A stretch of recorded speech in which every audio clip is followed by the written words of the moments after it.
The British government announced sanctions in the event of a possible invasion of Ukraine. The capital of Great Britain itself is called Londongrad quite often because of connections to oligarchs and their political influence. British Foreign Secretary Liz Truss uses harsh language, though. If President Putin invades Ukraine, Russia's oligarchs will have nowhere to hide. The Kremlin will pay a high price for an invasion. And Prime Minister Boris Johnson wants new competencies to sanction people and entities associated with the Kremlin. For years, however, critics have unsuccessfully attacked the laundromat, the money laundering machine in Londongrad, where the billions of Russian oligarchs have long been deeply involved in the financial world. The report by the Foreign Affairs Committee in the British House of Commons on Russian oligarch money had already appeared in 2018 and was aptly titled Moscow's Gold. It shows that Britain is not serious about countering President Putin's aggressive moves when London's role in hiding gains from Kremlin-related corruption is ignored, it said at the time. Committee Chairman Tom Tugendhat is currently a sought-after interlocutor and is frustrated. "We have to ask once again about dirty money in Great Britain," he told the British Guardian. He wants to put the issue back on the agenda in the House of Commons and also asked why the government is not taking action. And on the BBC he stressed, Britain has a responsibility to act because of London's global role in money laundering. This does not make Tugendhat popular with his own Conservative Party.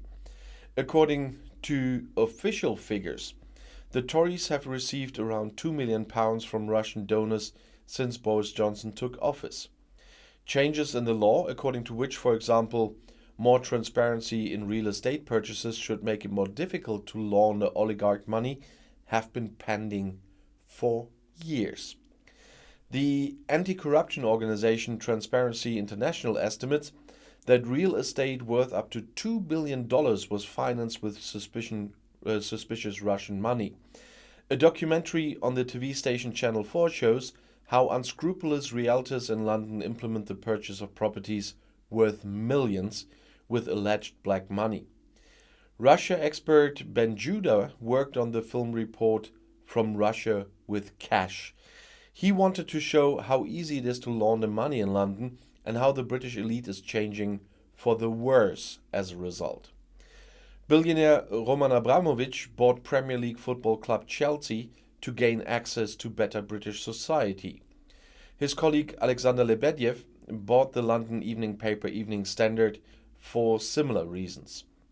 Russian oligarchs employ an army of lawyers, PR consultants, and domestic staff, send their children to British schools, and divorce in British courts. They are an important part of London's super-rich, performing at horse races at Ascot, as well as at the capital's charity balls and galas.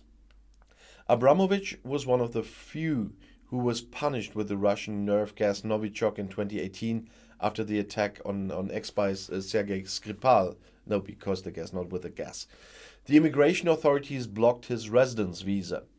The oligarch accepted Israeli citizenship without further ado and has been able to move freely throughout the West ever since. In revenge, he stopped the construction of a new stadium for Chelsea.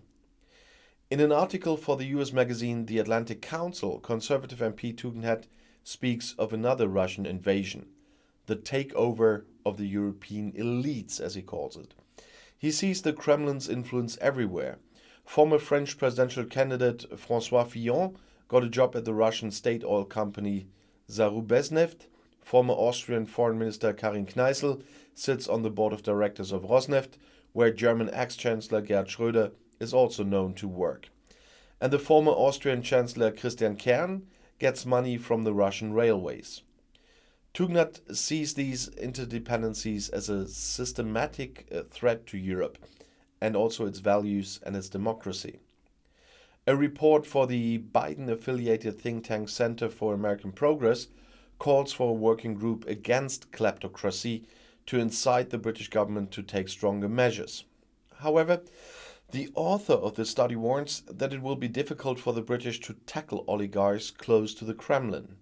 He speaks of close ties between Russian money and the British Conservatives, the press, and the country's real estate and financial industries. The analysis reflects the US government's frustration that London is no longer taking action against Russian money laundering. On the other hand, in an interview with Times Radio last week, the British Foreign Secretary announced new laws against the flow of money to Russia. They should make it easier to freeze the assets of Putin's friends. But Kremlin spokesman Dmitry Peskov warned such a tax would damage Britain's appeal to investors and damage British companies. After his experiences in Moscow, former major investor Bill Browder became a fighter against the regime. At his instigation, numerous Western countries passed the so-called Magnitsky Act to confiscate money linked to human rights violations and state corruption. And Browder says, Putin's regime's Achilles heel is to go after Putin's oligarchs in Britain and confiscate their assets. He estimates that $800 billion worth of state assets are parked outside of Russia and could be subject to sanctions. British MP Lila Moran cites the alarming 2020 report by the House of Commons Intelligence Committee that many Russians with close ties to Putin are well integrated into the British economy and social life.